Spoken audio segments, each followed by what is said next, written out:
Welcome to the Profitable Painter Podcast. The mission of this podcast is simple: to help you navigate the financial and tax aspects of starting, running, and scaling a professional painting business. From the brushes and ladders to the spreadsheets and balance sheets, we've got you covered. But before we dive in, a quick word of caution. While we strive to provide accurate and up-to-date financial and tax information, nothing you hear on this podcast should be considered as financial advice specifically for you or your business. We're here to share general knowledge and experiences, not to replace the tailored advice you get from a professional financial advisor or tax consultant. We strongly recommend you seeking individualized advice before making any significant financial decisions. Welcome to the Profitable Painter Podcast, the show where painting contractors learn how to boost profits, cut taxes, and build a business that works for them. I'm your host, Daniel Honan, CPA, former painting business owner, and your guide to mastering the numbers that drive success. So let's dive in and make your business more profitable one episode at a time. Today, I'm super excited to have Michael Cheney on the podcast. Welcome to the podcast, Michael. Hey Daniel, thanks for having me. This is going to be fun. We got to talk about finances though. That makes me nervous sometimes. No, I know you're killing it. I doubt that, but we'll see. No, I'm super excited to have you on because a lot of people are already familiar with you in because you're pretty visible in the industry. You have a great painting business out of Ohio, so I'm excited to dive into things today. Let's do it. Let's do it. So just in case someone hasn't or isn't familiar with you, could you give folks like how did you get started in the painting industry and what's been your journey along the way? Yeah, for sure. So, like most, I didn't choose painting. I think it somehow chose me. It's not a family business. I chose this, but I like to say that my mom got me into painting. And the reason I say that is because I grew up with a single mom and we took good care of our house, even though we didn't have much at times. So we were always painting and putting up wallpaper. So I started painting at a young age. And then as I got older and I started learning about finances, I was like, you know what? I need a second stream of income. I was in a completely different industry. I was actually a personal finance blogger. So I did write about finances all the time. But I was like, I need a second stream of income. And I kind of reverted back to this painting I did as a child. And so I chose painting as kind of a side hustle. And one thing led to another. I found out quickly that I really didn't know how to paint in scale, the way that you need to paint when you're really working for someone. But I started with the brush in my hand. I learned how to paint. I learned how to spray. I did all the things, all the staining, all the clear coats. I literally just started this thing from the ground up. And it's been a heck of a journey. And I love it. What I love about it now is that my business is at a point where we've got some stability and some processes and structure, right? We're in the scaling arena at this point, and I have an amazing team. And my new second level to all this is I'm now learning how to lead leaders, and so that's a challenge for me. Obviously I've got to be in tune with the finances and all of that kind of stuff. But yeah, we're at a point now where we're growing. We do really cool things for people. We have a tagline and it's changing lives through paint. And we have an amazing Paint It Forward program that we really invest in. And we just do cool things for people, whether it's our team, whether we're teaching them English lessons. I have a Spanish teacher and the business helps support me in my journey of learning Spanish. So we just do cool things under the name of paint. And yeah, I love it. I think I've found my little place in this world, and it has to do with the painting industry. Yeah, that's amazing story. And just to give folks a kind of perspective of where you're coming from, what's the revenue look like over the years and like year one to now? Yeah, gosh, year one, I mean, it was probably a couple $100,000. I can't even say that I tracked the way that I should have been tracking.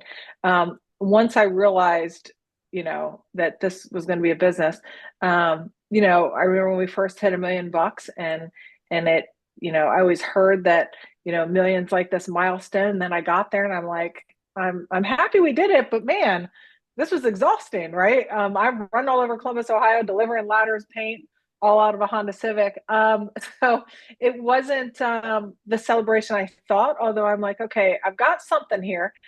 Today, I'll tell you, we're going to hit 375, maybe 4 million this year. We did 2.5 last year.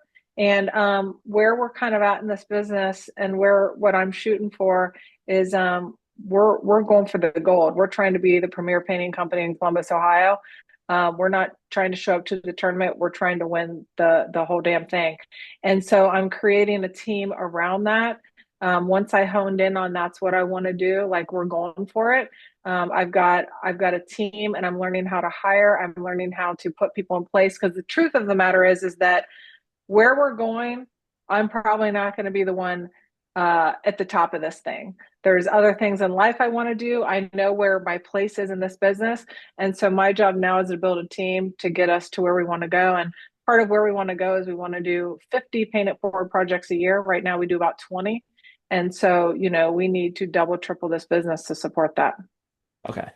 That's awesome. So year one, a couple $100,000. Now you're up to 4 million, and sounds like you're really focused on leading leaders, as you said, building a team, because at that level, you need to have strong leaders, because you're not anywhere near the ground floor. Like, you're not interacting with customers, I'm sure, like as much as you Yeah. in the beginning when you're a million or lower. So it's really about building a team. And how long have you had this business? So I registered with the state of Ohio in 2017. Hmm. So, you know, it's 8 years or so. Um, Wow. and the structure that we have today, I like to talk about this because my goal, what I say is I'm leading my way out of the business.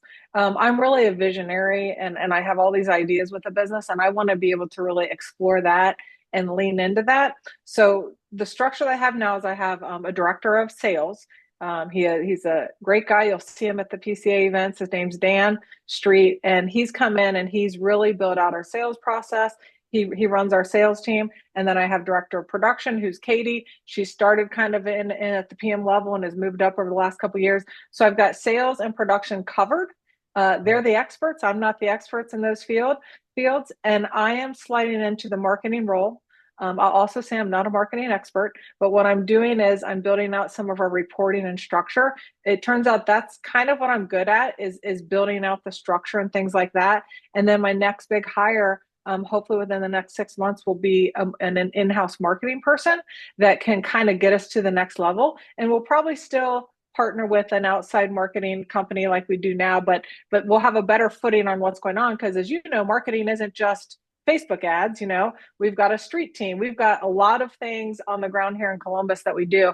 But that's kind of what's happening. And I like to mention that because if I was just planning on staying at this level, I might not have all those positions, but because I know we're going to, another level that we're not there yet. I'm strategically putting these positions in place so that the foundation is there. And then, once I get that marketing person in place, now I'm at another level in the business. But that's kind of how we're doing this. And from a financial perspective, because I've really thought this through, this year is like an investment year for us. And I know that we're going to talk some numbers here, but I'm willing to give up some profit this year so that I can get the Dan Street, the sales guru in place, that I can have my director of production in place. I'm giving up profit now so that we can build the stability. So then in a year or two, we've got a real solid system. Makes sense. So you have a director of sales that you already have in place, a director that's overseeing production. So for the sales director, are they basically like a sales manager? I guess, what does that look like? Do they have like all the sales Yeah. people report to them, and they kind of coach the salespeople, or what does that role look That's exactly it. And we chose our own titles for certain reasons, but so it's a sales manager. And so we've actually got 5 estimators right now, or sales reps. I used to call them estimators, but we've transitioned to sales reps. It's more professional. But I'll tell you, we've experimented with something this year that's been kind of interesting. We have 2 sales reps that are full commission. And so we are playing with that, and it's been working. It's an interesting way to kind of run it. We want to attract killers. We want to attract people that want to get to the next level. But to your point, my sales manager, Dan, he runs the sales team. He hires new sales reps. He's in charge of all the sales, the training, and he holds them to their KPIs. So he does things like we have a system where he needs to physically monitor, meaning go out on sales calls with reps so many times a month. He will pull them in and do call blitzes. We have 7 a.m. Monday mornings that he runs. So we've got some structure in there. And then, the second layer to all of that, now that we're so quickly approaching the fourth quarter, in the fourth quarter, we're going to review our entire sales process because we know that there are some things within that we need to elevate. But yeah, to your point, he's running the show on sales. I'm completely hands off. And now my job is to coach and lead him, right? I said I'm leading leaders. Mhm. And now, his job is to report his numbers to me, and they should be hitting the KPIs. Yeah. Okay, that's awesome. So I'm really interested in the like the sales manager, sales director role because Yeah. I know a lot of folks have trouble filling this role where sometimes they'll try to get their best salesperson Uh, in that role and it often doesn't work. Do you have any secret sauce on how to find a sales manager, a good one? Yeah, so I've made all those mistakes. I've taken my best painter and made them the crew leader, then made them the PM. I did all of it, and I know it doesn't work, right? So, part of my learning curve is getting better at hiring, and I will say I'm still getting better. But when I hired Dan, he was my biggest hire to date. Okay, and it was nerve wracking. Brought him on a salary higher than I've ever paid.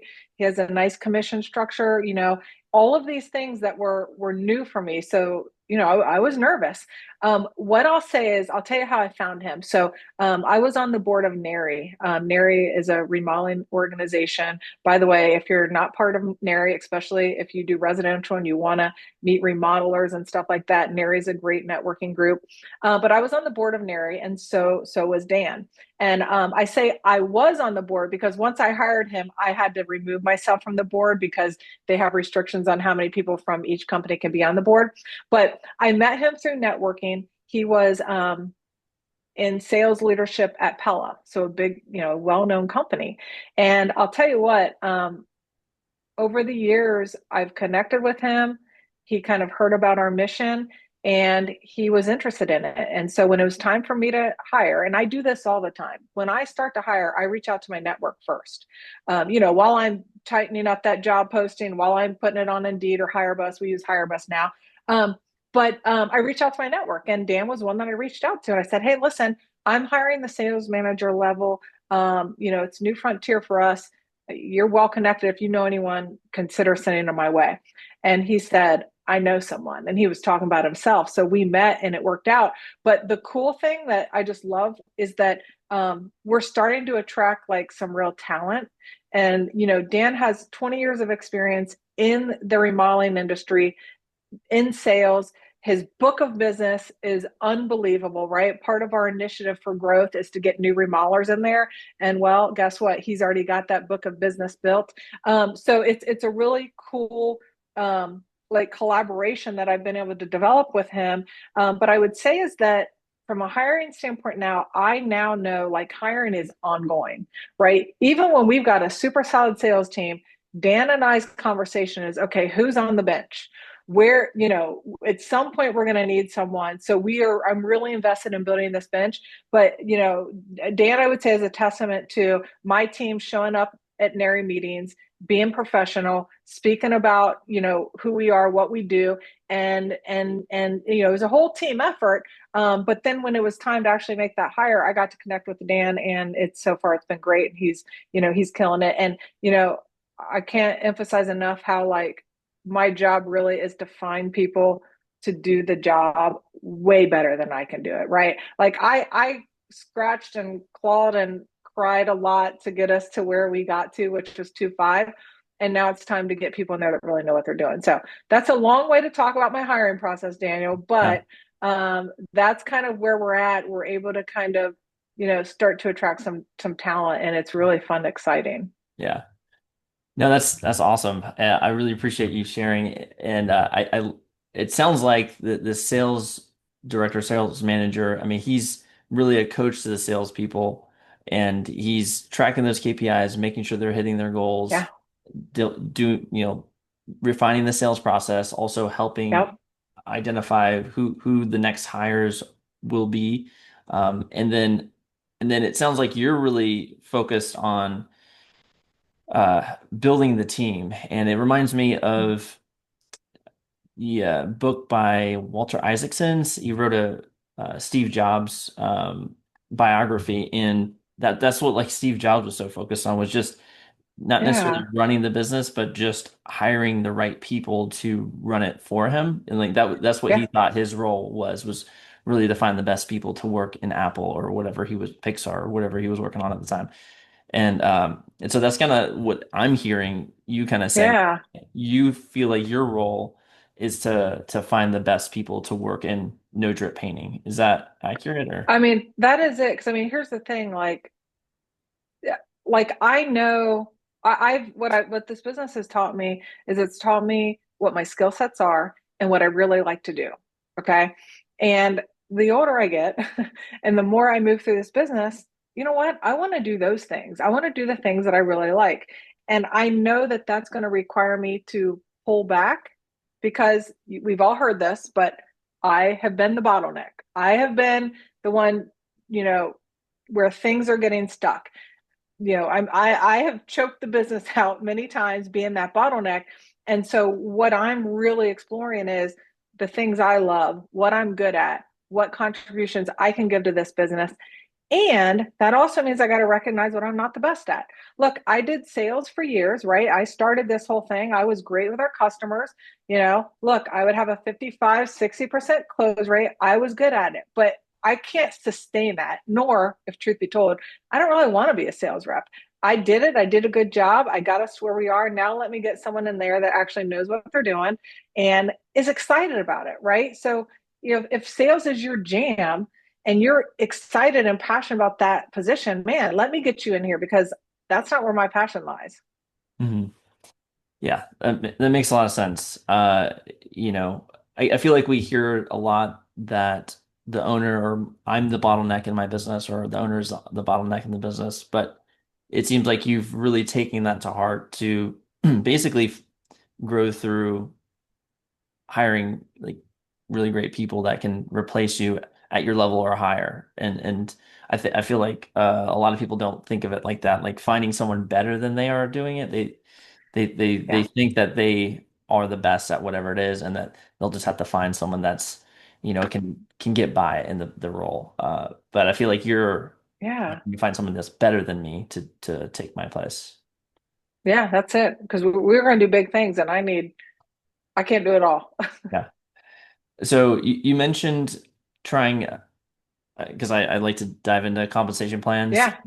Yeah. You mentioned trying to do a full commission for your sales reps. So what have you Mhm. tried for compensation for salespeople? What's worked, what hasn't? Yeah. So I'll tell you what we're doing now, and it seems to be working, but we've only been doing this for about 6 months, so I'm sure we'll tweak it. We pay, get paid 6%.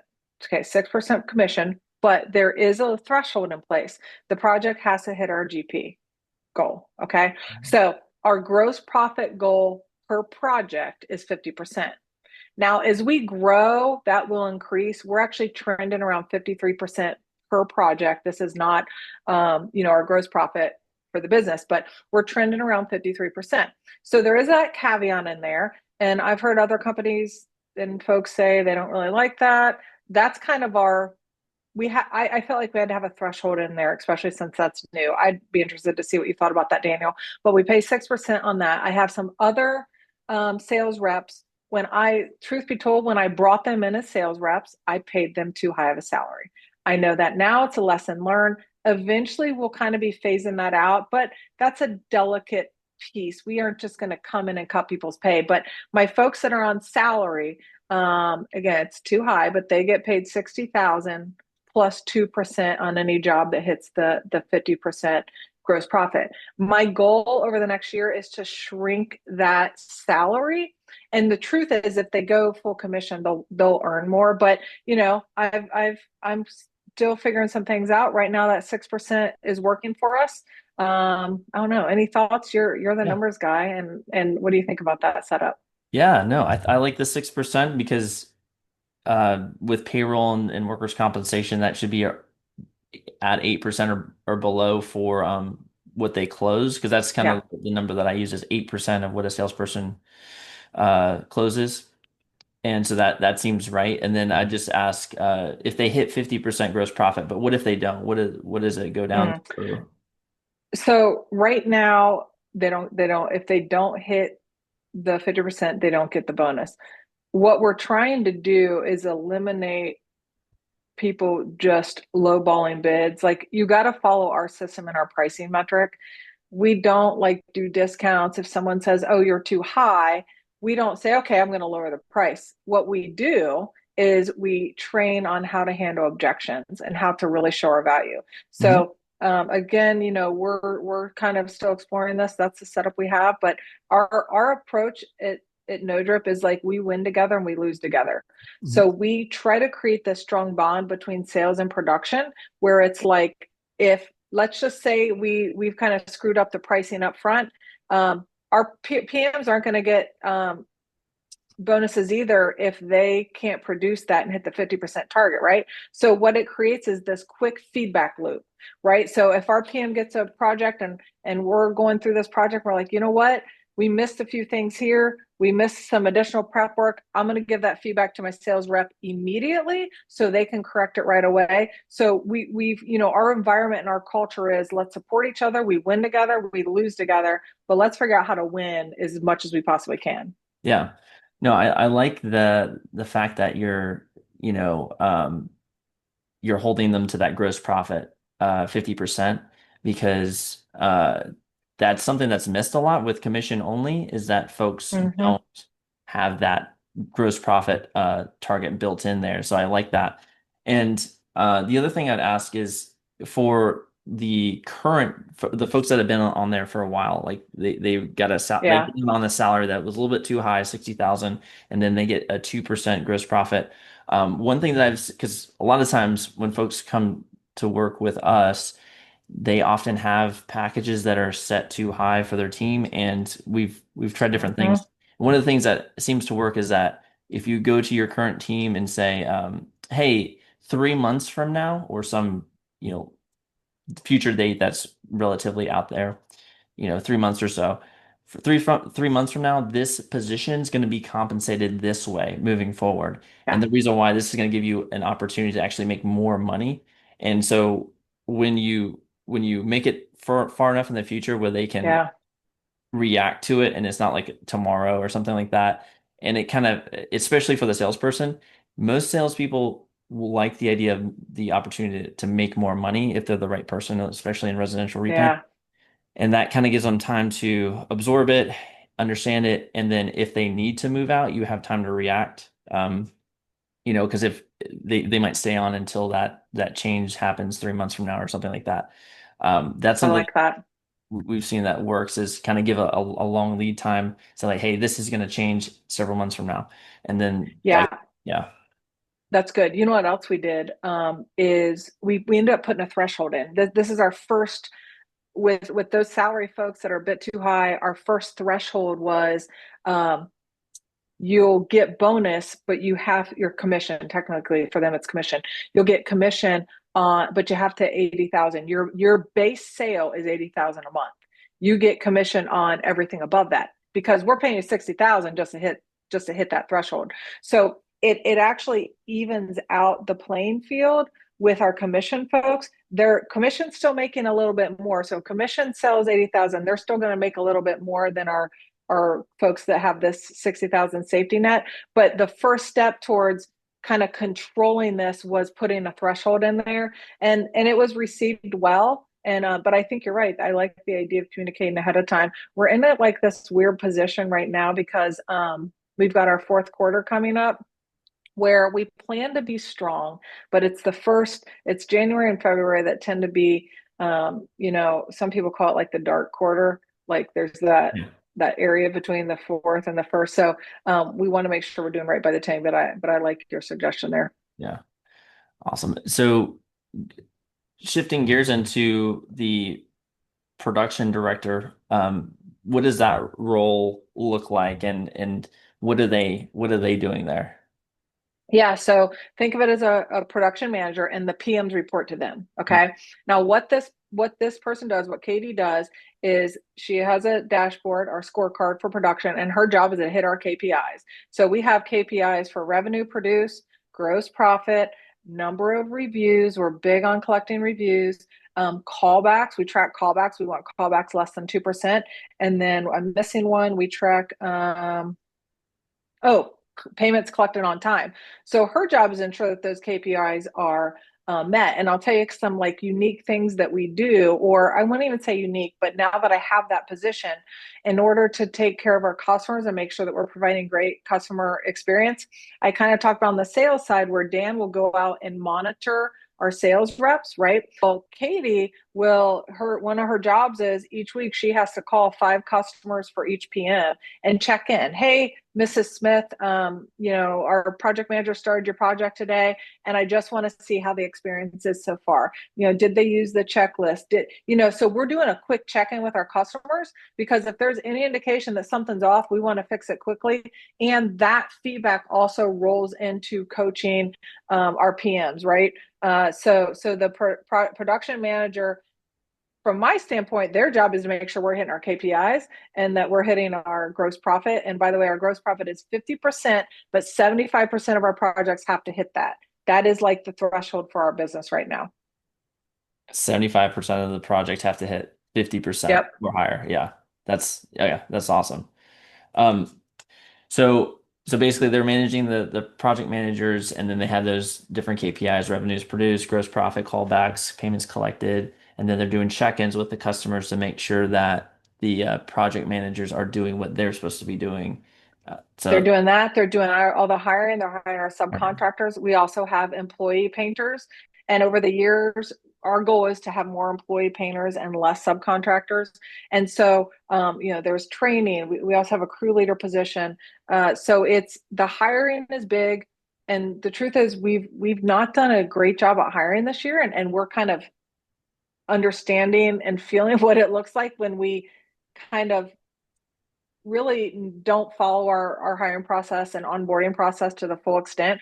So we're refocusing on that. But I'll tell you what we've done. We've by the way, if you come to the Women in Paint event, which all the ladies out there need to come to, I will be going over our production process, and we've got some really cool things in there. But what we've been able to do is we've been able to expand the capacity of our PMs. Okay. So there was a time when I thought if a PM can produce $1 million a year, remember this is residential, I was like, oh, that's great. Well, we've blown past that. We've made some tweaks. We've added a coordinator position. We've got our goal right now is we want to produce 475,000 a month.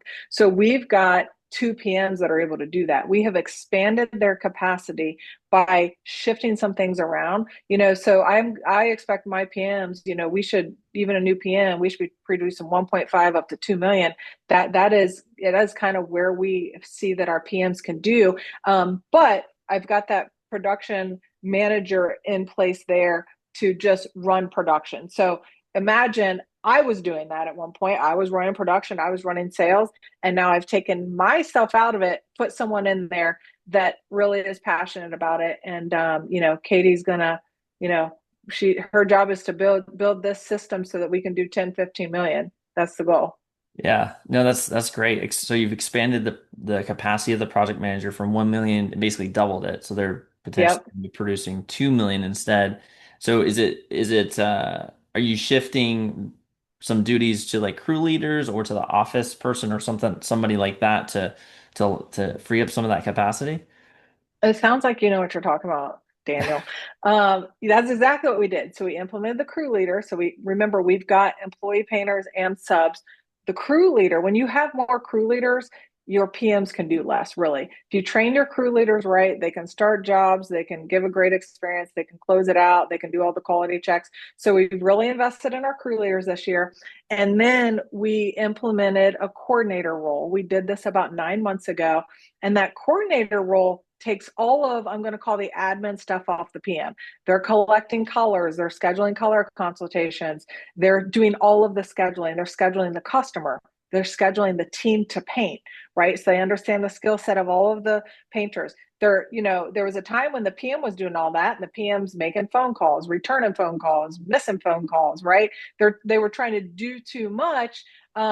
it got, as we grew, they just couldn't keep up with it. So now it's essentially an admin position and they handle all of that. And that's really the big thing that has allowed us to expand the capacity of a PM, as well as just some systems thing. There's some tech stuff in there. And then there's just some processes that we have to follow. There's updates that you need to give. There's communication. There's, the way we start, there's a system on how we start a job and close it out, and how we pre-position the customer to give us a review at the end. So we're getting pretty detailed in there, and the goal is that all of this runs like a well-oiled machine. But that's exactly what we did. Was we implemented the crew leader position, really tightened up them, and then that coordinator position is really like it's essential if you want to remove some of the admin stuff off your PMs. Yeah, that makes a lot of sense. So, Yep. okay, so we talked about the director of sales, the director of production, and now you're diving into the marketing side of things, and I'm just structuring it so that I'm assuming so you can hand it off at a later point. Yep. And so I'm assuming you're doing, like, you mentioned Facebook ads, you mentioned like a street team like doing canvassing. What does that look like? What does that director of marketing role look like? Yeah. So here's my job now. So in sales and in production, we've got some similarities, right? So we've of course got KPIs for sales, KPIs for production, and my managers of those two departments have a scorecard. Okay. And then the folks below them have a dashboard, right? So I'm taking that same system that we've been using in sales and in production, and now I'm bringing it to marketing. So I'm in the process of developing our scorecard, right? Which has our metrics. How many leads do we need a week? How many of those leads, what's our set rate from lead to appointment, right? I'm really restructuring the reporting piece of it and making sure we've got our solid KPIs in place. And so I'm working on that. And then I'm also really taking a deep dive into, we do a lot of reporting manually right now. So, if a Facebook lead comes in, and we get the appointment, what's the close rate on Facebook leads versus repeat customers, right? So I'm really getting in there and getting in-depth information on our reporting so we can strategically make decisions. In addition to that, we do newsletters. So under the marketing umbrella includes these newsletters, any sort of graphics or copy that we need. If we want an image for our door hangers, what is that going to be? Who does that? Right now, I have an outside party do that, but eventually those type of things will be rolled inside the business. Our street team right now, this is the first year we've done it. It actually is reporting to my sales manager, my director of sales. That's kind of been the best fit for it. But there is a thought that they will probably end up reporting to marketing at some point. We just haven't had the structure to do it. But my job now is to kind of build out this marketing platform so that we're really in tune with our numbers and we can make strategic decisions. So, for example, if we know we're going to be slower in December, okay, what are we going to do about it? We need to start figuring that out now.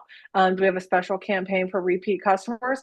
Are we calling everyone from 2025 that did not accept a project? That's the kind of stuff that we're doing. But the marketing team gets to kind of create that plan, and then we use our team members to get that done.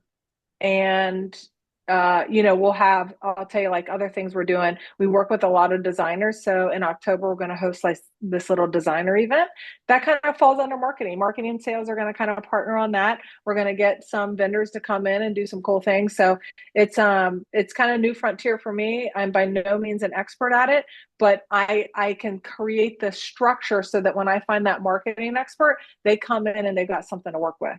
Mm. No, that sounds awesome. Are there any other directors that you've identified that you'll need to? Because I'm assuming the end state, or because you said you want to lead leaders and maybe even eventually not exit, but maybe be like on the board. I'm assuming where you're advising the Yeah. company, and you have leaders that are leading the company, but you're kind of like an advisor to No Drip Painting. Is that kind of the? Potentially. I mean, my next, after we get marketing in, we have to do in-house. finance. We have to have a finance team in-house. We have a bookkeeper, CPA that I work with. Love the relationship, but at some point, we're getting big enough to where we're going to want to bring that in-house. I foresee that happening, and then at some point, there's probably going to need to be some sort of HR thing that takes place. This kind of my long-term thinking, and then who knows what's going to happen from there. I mean, I can tell you that I've got a talented team, so I've got people who will joke around and say, okay, Baker's our sales coordinator, but he's really good at IT stuff. So actually, he also does all of our IT stuff.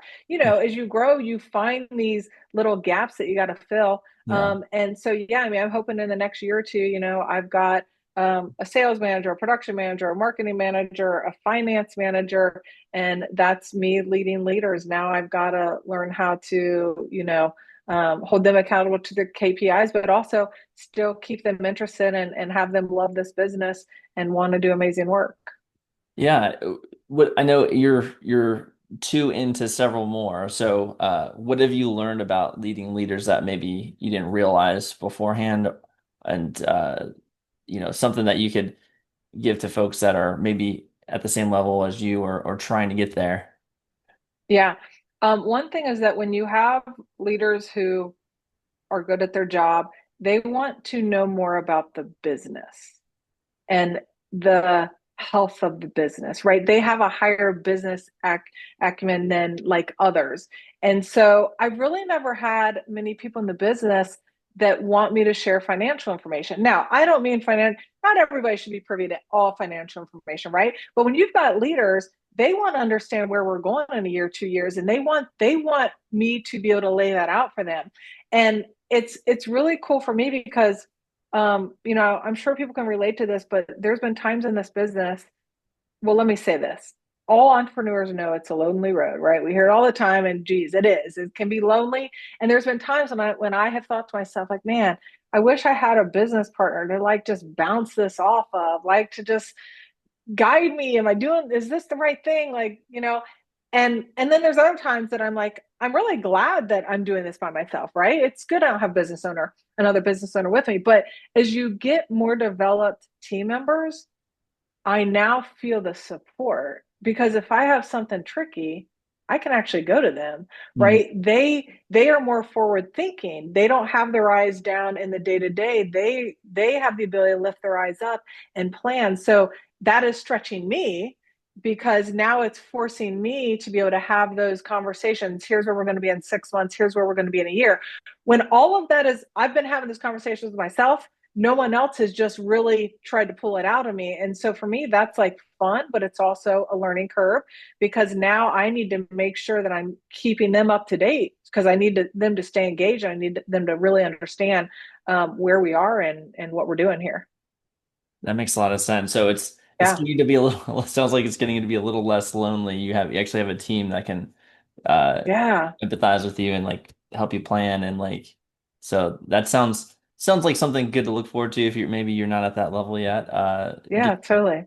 But I think what it requires is what we talked about in the beginning is that you actually have to look for people that are better than you at the whatever thing that you're looking for, which can be kind of a mindset shift for, I know it was for me, like, because, Yeah. I know, and before I was like, oh, I'm the best at this, I'm the best at that. And so that kind of mentality kind of prevented me from getting people who are better than me, into the business. So I think, at least for me, it was definitely a mindset shift to actually, no, there's actually a lot of people who can do a lot of more, a lot of things better than I can. Yeah, Um, right. and so, but once you kind of open up your mind to that, then now, obviously, there's like you need to have the margins, which you apparently do with the 50% plus gross profit margins, hitting 53% on average. So that has to come first, obviously, to have the margins to support Yes. hiring key people because they're going to want more money, which and you might be able to see this, but from my experience, the more expensive folks, like the people that are more expensive, that are like really A players, they're more expensive, but their return on investment is way more as well. Like it's just uh they by an order of magnitude. So you might spend a little bit more, but you get a lot more back. Has that been your It- experience? yeah, it's true. And remember, I'm just kind of getting there with this, but you know, it's scary to make the commitment to a higher salary and a higher bonus option. But I still always, and maybe this is why I'm the business owner, but I'll take the risk, right? Because I really, really believe in what we're doing. And when my team really believes it, and these folks that I'm interviewing or I end up hiring, they believe it, right? And so you're absolutely right. Like what you get back is worth it. It requires the risk. It requires you to get uncomfortable with the salary to get to the next level. Now, I will also say if it doesn't work out, you got to be prepared to switch directions quickly. Like you've got to be on the ball. You've got to have metrics. You've got to be able to hold people accountable. If it's not working, let it not work and get out of that situation. I haven't had to do that at this level yet, but I have had to do it at other levels. So yes, it's taken the structure. I've had to have the structure. I've had to have the KPIs and the goals. I mean, some of these things, I will say, there are some things where we're still building the plane while we're flying it, right? We're putting the plane together, but I've had to have enough structure for someone to come in and sink their teeth into.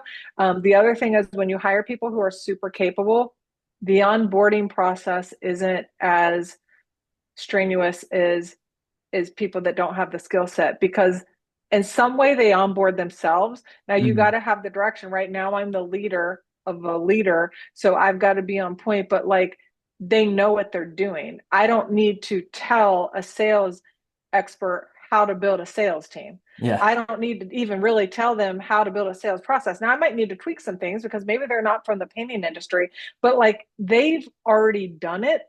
And so they're actually getting to teach me, right? Yeah. And so it's this nice collaboration because I've got these ideas and I can say, here's what I want to do. And they're like, okay, I know how to do that. So it's really cool and it's a completely different experience. Yes, that's a good point. Like, and this really goes for any hire. If the new hire, from what I've seen, like if they're not making your job easier within the first, I don't know, couple weeks or maybe a month, depending on the position, then they might not be the right person because when you hire, because there is some like onboarding and stuff that happens. They got to Mm-hmm. get contacts, they got to get on the systems, whatever. But like a real like an A player, like they should be making your job easier very Yeah, quickly. And if they're not, then you probably need to do something sooner rather than later. So, I fully agree with you. Fully agree. yeah, cool. Well, Michael, you've been super gracious with your time, and we've covered so much. I feel like I talked to you for like another 4 hours and not get to everything. But I do want to be conscientious of the time. Do you have any asks of the audience or any last thoughts that you'd like to throw out there before we let you go today? Well, I thought you were gonna like really press me on numbers and stuff, so I was all ready.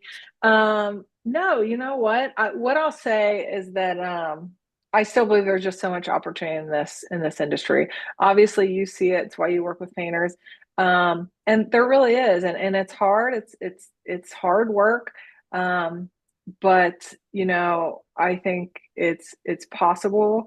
I really believe that we're going to accomplish amazing things, and we already have, and we're going to do many more amazing things. And there's lots of opportunities for women in this industry. And so I'll just leave you with that. There's so much opportunity, and if you can figure out your systems and processes, and I'll say like you got to have systems and processes, right? You've got to start developing the foundation to get to the next level. But man, so much opportunity, and we've got so many young folks coming into this industry that are hungry, and it's just elevating the industry for all of us. So it's super exciting, and yeah, I love what I'm doing. Yeah.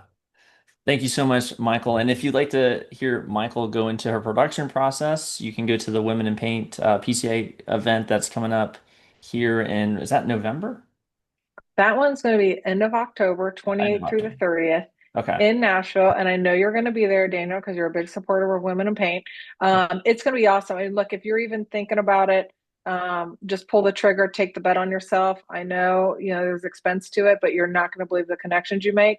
And hop on the Women of Paint Facebook page if you want a nice supportive environment to ask questions. So yeah, I hope to see everyone at Women in Paint. All right. And with that, we will see you next week.